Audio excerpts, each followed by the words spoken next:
ધરોઈની સુંદરતા માણ્યા પછી, તારંગાના તરંગો ઝીલ્યા પછી,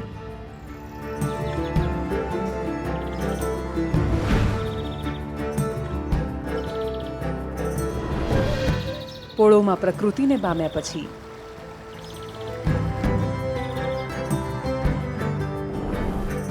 જમાવટની ગાડી ઉપડી છે આશીર્વાદ લેવામાં અંબાના.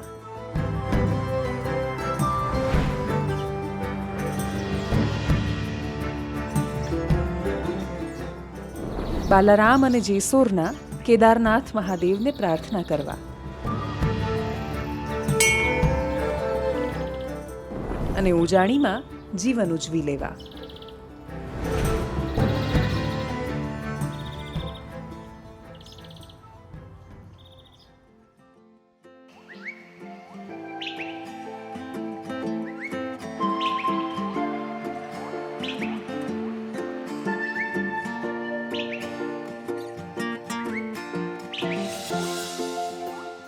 મધ્ય અને ઉત્તર ગુજરાતનો પ્રવાસ મોજીલા બનાસકાંઠાની મુલાકાત વગર અધૂરો રહી જાય. ગુજરાતમાં ગિરનાર પછી બીજા નંબરના ઊંચા પર્વત જેસોર ટોપને જોવા,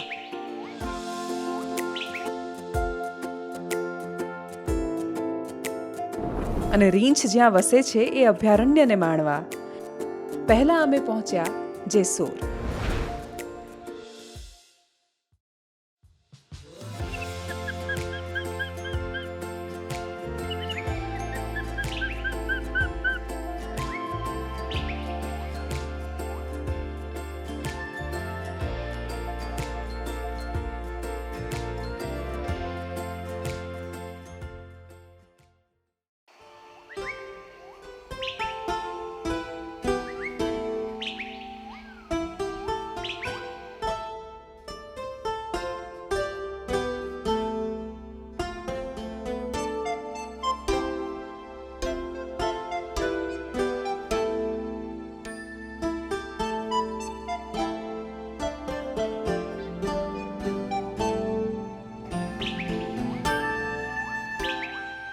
આકાશમાંથી જતા વાદળોને કહેવું છે કે તમે મન મૂકીને વરસો, આ માવઠું આપણને નહીં ફાવે.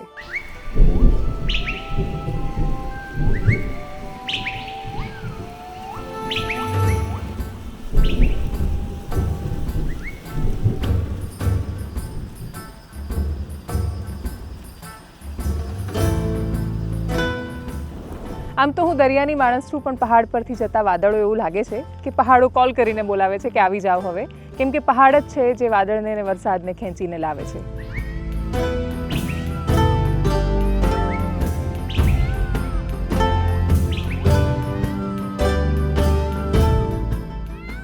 સામાન્ય સંજોગોમાં ચોમાસાની જેવી શરૂઆત થાય અને આપણે એની પ્રતીક્ષા કરતા હોઈએ, અને હું જ્યાં ઊભી છું ત્યાં તો મને મોરના ટહુકા પણ સંભળાય છે.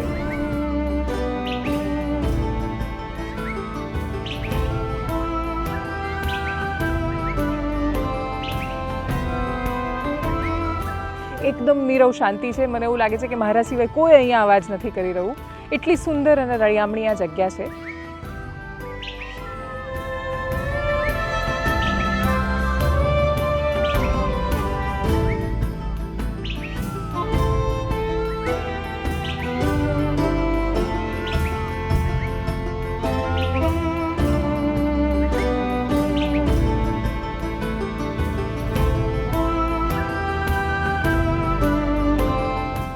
ચોમાસાને જો તમારે મન ભરીને માણી લેવું છે, પ્રકૃતિનો આસ્વાદ પણ ઉઠાવવો છે અને સરસ મજાનું ટ્રેકિંગ કરવું છે,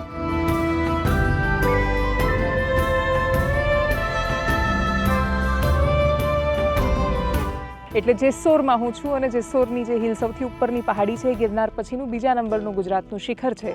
અને એટલે જ મન થાય છે કે ચોમાસું આવ્યું છે. કન્ફ્યુઝન હતું કે છત્રી રાખું કે મૂકી દઉં. એવું લાગે છે કે હવે મન મૂકીને વરસાદ વરસે ને આપણે પણ તન મનથી ભીંજાઈ જઈએ.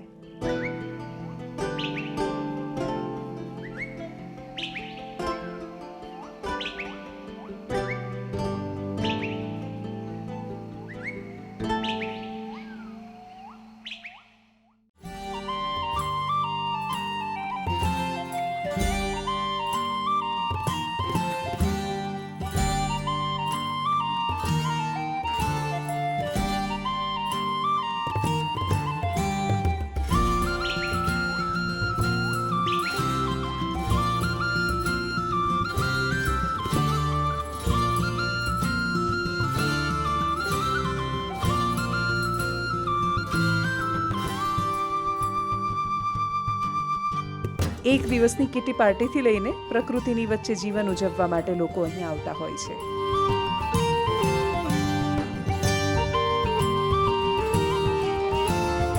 અમે પણ ઉજવ્યું જીવન ઉજાણીના સંગાથે.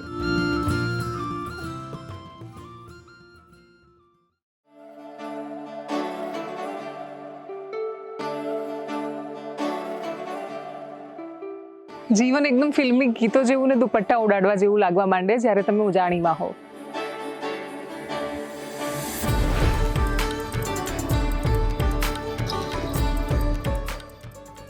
બનાસકાંઠાની આ જગ્યાઓ બાલારામ જેસોર અભયારણ્ય અને એમાં બાલારામમાં આવેલું આ ઉજાણી એ ફોરેસ્ટ ડિપાર્ટમેન્ટે શરૂ કરેલી એવી જગ્યાઓ છે કે જ્યાં તમે રોકાવ તો તમે પ્રકૃતિનો આનંદ એકદમ નજીકથી માણી શકો.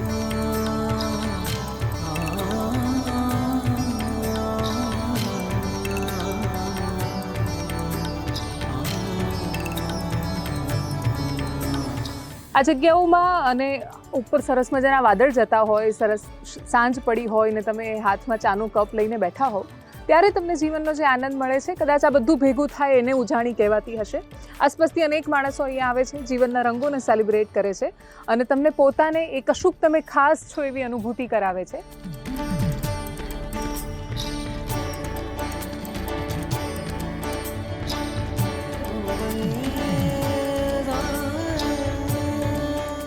પ્રકૃતિની નજીક તમે જાઓ ત્યારે તમને ઓટોમેટિક સમજાઈ જતું હોય છે કે ઈશ્વરે તમને કેટલા ખાસ અહીંયા પર્પઝ સાથે મોકલ્યા છે. અને એટલે જ આ હવામાં ઉડતો દુપટ્ટો બતાવે છે કે જીવનની મોજ અને ઉજાણી કદાચ એને ઉજવી લેવામાં જ છે.